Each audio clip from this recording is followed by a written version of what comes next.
وأنا كل الله personally شخصيا أردت أقول بدن واي فرماجة إيري أبريل نوع إيري أغسطس نوع إيري لا بكون ليه تمك مركو كمبين كجري أبريل ونوصل تقلوا سنة صارنا ودك يعني قال لي هرجيس الجامعة دي دقيقة نقدش عن كجري إنه إله الله ربي أو بالصورة يسمى halkan dadkii uu qabqabanay mugtaga qabsanay in kambeyn ku jiro siyaasad marka qofku wax garad u arkay aqoonyahan ma soo maro ku dhagay oo inuu la hadlo rabay wax isweydiiyaan marka aniga waqti is weyn marka telefoonka igala hadlay laakiin August 19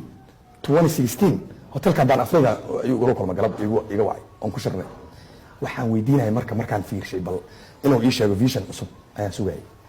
markaan waraystay asagoo ma jecla mugtaga su'aalaha adag la weydiiyo maxaa qabanay iyo in wax la su'aalo ma jecla soxor ah dad ogtahay hadii kalaba marka waxaan ku iri اوكي مدحوينه ما رتا dalkana ka noqotaha xagee u maray state building and peace building jidkee maray itus wuxuu hayay malaha jid mahin anigu weydiinay inta la maraa marka waa ogaaday inaan wax u diyaarsanayn marka waxaan kala hadlay hal talansi marka mushkiladda u weyn oo waddankan haysta u sharaxay waxa kamid ah arinta al-shabaab iyo sida loo xalinayo waana ugu waafaqay ogow waa ugu waafaqay dad diidi laha wax fiican ay hadlay maanta waxaan u arki lahaa nin rulow ah oo runtii yaqaan oo qiyaana aqoon markaan u sheegay qaabka loo xalinayo dib u heshiisiinta shabaab loo marayo weligii waxaan qabay in ma ogtahay in shabaabka lagu dayo dib u heshiisiin dagaal kaliya waxba aan looga keenin waana qoraayado cilmaaris ah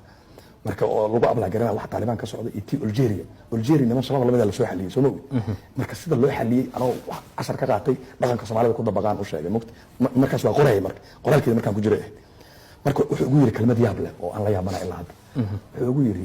waa ku quraacsanay waa sax nabadan ku gaarayna shabaab waa la xaalaynaa waa hadana la galayna saa sheegtay waa bay la soo hadlayeen ugu yiri aniga waagi aan barnaamijka ah shacab dheer soo ay iguna yiri waxa tahay murtad aan la xali karno murtad ay yaqaan shabaabka dawladda oo dhan waxaan dawladda ku jiro oo dhan murtadiin u yaqaan Soomaa murtad aan la macaamil karno aad way igu yiraahdeen madaxweynaha farmaajo markaa arrinta ku sheegay asiga laftirkiisa ay sheegay waan ogyahay hadda inuu dib u sheegana waa jeclaan lahaa waxa igu yaabanaa marka aniga aan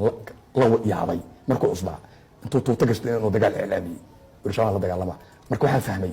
Soomaali ma qancinayo doonars ku qanacaa doonar waa taqaan kuwan lacagta si